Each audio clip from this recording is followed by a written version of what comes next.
Saudara-saudara yang terkasih dalam nama Tuhan Yesus Kristus, bertemu lagi dengan saya, dengan Pendeta John Lamhot Sinaga. Pada hari ini saya akan menyapa saudara-saudara dimanapun Anda berada. Sebelum kita mendengarkan dan belajar tentang firman Tuhan, lebih baik kita menyerahkan diri kita meminta pertolongan kepada Tuhan, sehingga Tuhan boleh mengajari kita, membimbing kita untuk mengerti tentang firman Tuhan. Kita satukan hati kita bersatu di dalam doa. Allah Bapa kami yang sungguh luar biasa dalam kehidupan kami, yang senantiasa selalu memberkati perjalanan kehidupan kami, memberikan nafas kehidupan kepada kami. Kami mengucap syukur Tuhan atas semua hal yang Tuhan berikan kepada kami. Allah Bapa kami yang baik, pada saat ini kami hendak mendengarkan firman Tuhan, belajar tentang firman Tuhan, dan kami meminta pertolongan Roh Kudus, sehingga boleh mengajari kami pribadi lepas pribadi untuk mengerti tentang firman Tuhan. Berfirmanlah ya Allah, kami telah siap untuk mendengarkan firman-Mu. Amin. Saudara-saudaraku, kita membuka Alkitab kita. Firman Tuhan yang menjadi sibasau, yang menjadi epistel pada minggu ini diambil dari Zefanya pasal yang kedua, dimulai dari ayat yang pertama hingga ayat yang ketiga. Zefanya bindu 2 ayat sada dasubani ayat 3. Kami akan membacakan bahasa Indonesia. Demikian firman Tuhan. Demikianlah hal yang terjadi pada orang-orang Israel, di mana mereka tidak memiliki tekad hidup lagi. Mereka juga tidak memiliki keinginan untuk menyembah Tuhan lagi. Mereka sudah meninggalkan Tuhan. Karena apa? Karena banyak persoalan-persoalan, banyak tantangan yang mereka hadapi. Tantangan dari luar dan tantangan dari dalam itu sendiri. Nah, kemudian Allah memilih Nabi Zefanya untuk mengingatkan, untuk memberitahukan apa yang akan terjadi kepada orang-orang Israel. Tentunya Allah tidak menyenangi, tentunya Allah tidak suka terhadap perilaku-perilaku mereka, karena mereka telah meninggalkan Tuhan. Maka Allah memilih Nabi Zefanya, yang pada saat itu Zefanya juga menjadi pelayan di tengah-tengah bangsa Yehuda. Maka Zefanya memakai waktu yang tepat untuk memberitahukan apa yang akan disampaikan Allah kepadanya, dan itu disampaikan kepada bangsa Yehuda. Kita boleh melihat dalam ayat 1 hingga ayat 18 dalam pasal yang pertama. Di sana dikatakan bahwasanya firman Tuhan yang datang kepada Zefanya. Berarti langsung Allah memberitahukan kepada Nabi Zefanya. Kita ketahui bahwa banyak cara yang dipakai Allah untuk menyampaikan apa yang akan disampaikan kepada orang lain. Dan pada teks ini Zefanya dipakai Allah untuk menyampaikan. Maka ayat 2 dikatakan, Aku akan menyapu bersih segala-galanya dari atas muka bumi. Demikian firman Tuhan. Ini juga lah yang disampaikan kepada bangsa Israel. Ayat 3 dikatakan, Aku akan menyapu manusia dan hewan. Aku akan menyapu burung-burung di udara dan ikan-ikan di laut. Aku akan merebahkan orang-orang fasik dan akan melenyapkan manusia dari atas muka bumi. Demikian firman Tuhan.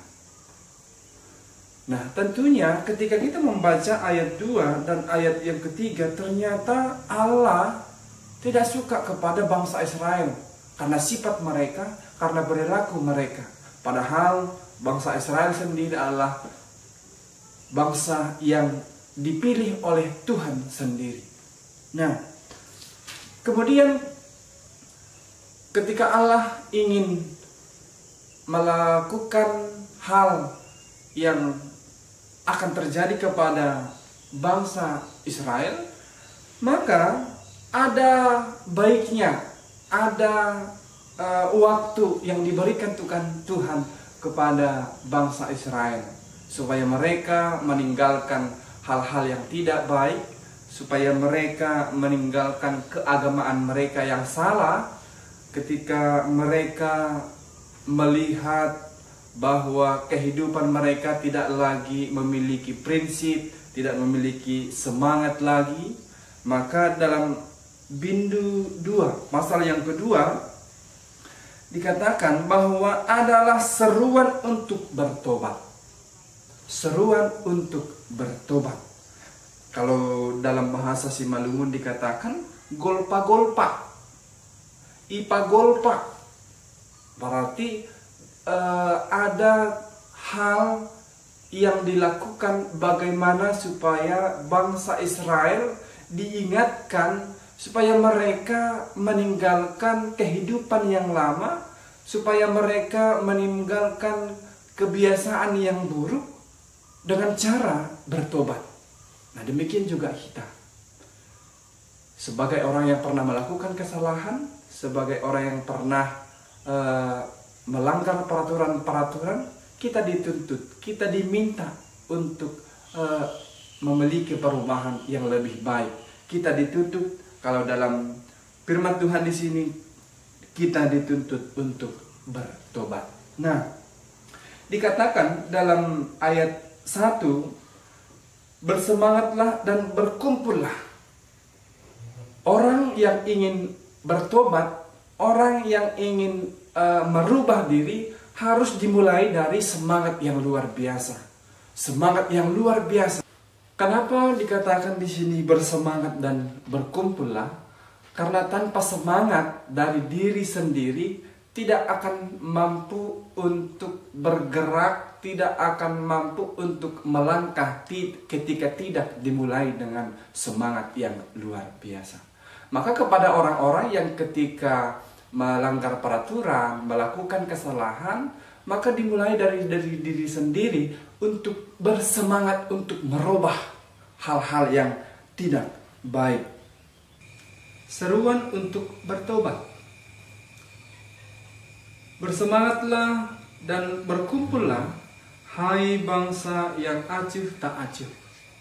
Sebelum kamu dihalau seperti sekam yang tertiup, sebelum datang ke atasmu murka Tuhan yang menyala-nyala itu, sebelum datang ke atasmu hari kemurkaan Tuhan. Carilah Tuhan, hai semua orang yang rendah hati di negeri, yang melakukan hukumnya. Carilah keadilan, carilah kerendahan hati, mungkin kamu akan terlindung pada hari kemurkaan Tuhan. Demikian firman Tuhan. Kiranya orang yang melakukan firman Tuhan dalam kehidupannya hari lepas hari akan beroleh hikmat dan kebijaksanaan. Saudara-saudara yang terkasih dalam nama Tuhan Yesus Kristus, setiap orang pasti pernah melakukan kesalahan. Setiap manusia pasti pernah melakukan hal yang tidak baik.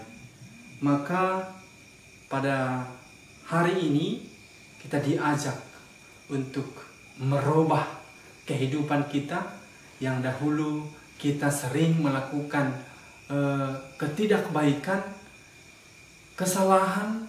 Kita diajak untuk melakukan kebaikan dengan cara pertobatan. Saudara-saudara yang terkasih dalam nama Tuhan Yesus Kristus, ada pepatah mengatakan atau kata-kata indah yang mengatakan bahwasanya tidak ada kata terlambat untuk bertobat. Nah, hal inilah yang akan disampaikan Tuhan kepada kita, bahwa ketika kita ingin bertobat tidak ada kata terlambat. Alangkah lebih baik ketika kita mulai dari diri kita sendiri. Alangkah lebih baik kita mulai sekarang Jangan menunggu waktu besok. Karena apa? Karena waktu besok tidak akan ada habisnya. Maka mulailah dari sekarang. Jangan tunggu hari esok, jangan tunggu minggu depan, jangan tunggu tahun depan. Karena apa? Karena Tuhan mengatakan dalam teks kita ini adalah bahwa Tuhan akan menunjukkan murkanya kepada orang-orang seluruh yang ada di muka bumi ini. Saudara-saudaraku yang terkasih dalam nama Tuhan Yesus Kristus, melalui bacaan, melalui khotbah kita pada hari ini, ketika kita sudah memulai semangat kita yang luar biasa, dimulai dari diri kita sendiri, maka apa yang harus kita lakukan kembali? Apa langkah-langkah yang harus kita lakukan? Ketika kita sudah semangat, maka dikatakan di sini, carilah Tuhan. Carilah Tuhan, hai semua orang yang rendah hati di negeri yang melakukan firman-Nya. Carilah keadilan, carilah kerendahan hati. Nah, inilah yang harus kita lakukan.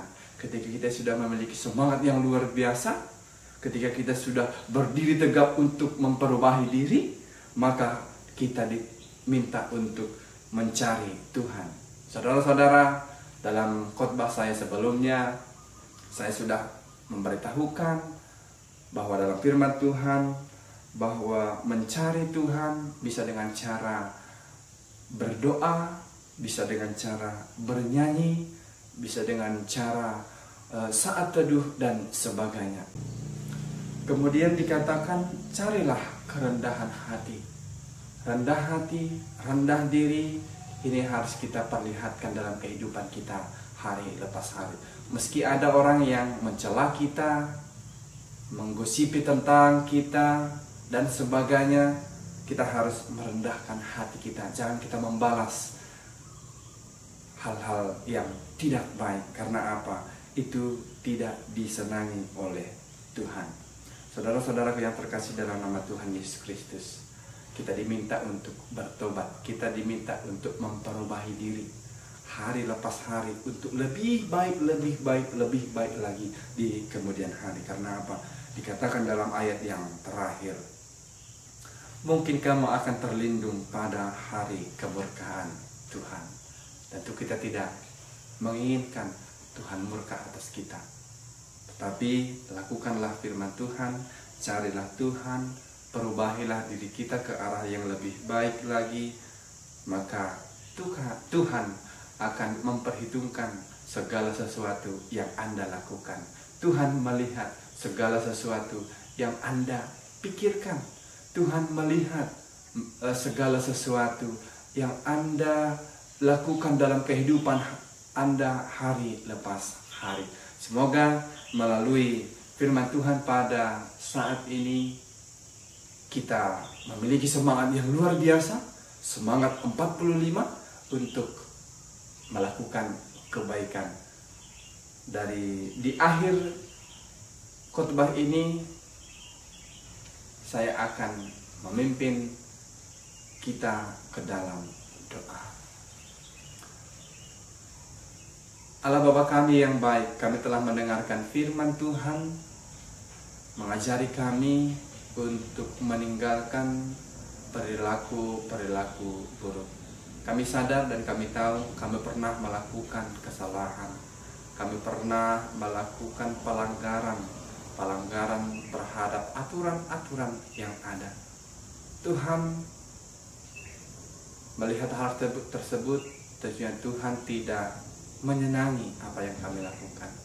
Maka melalui firman Tuhan pada saat ini, mengingatkan kami untuk meninggalkan hal-hal yang buruk, untuk meninggalkan perilaku-perilaku yang tidak baik.